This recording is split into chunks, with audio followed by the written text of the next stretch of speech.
স্টোরে গিয়ে একটি অ্যাপ ইনস্টল করতে হবে। অ্যাপটির নাম হলো ইনস্টাগ্রাম এডিট।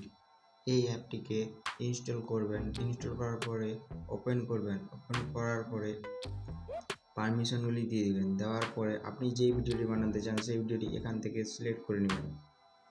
আমি এই ভিডিওটি করব, তার জন্য এখান থেকে এই ভিডিওটিকে সিলেক্ট করে নিলাম।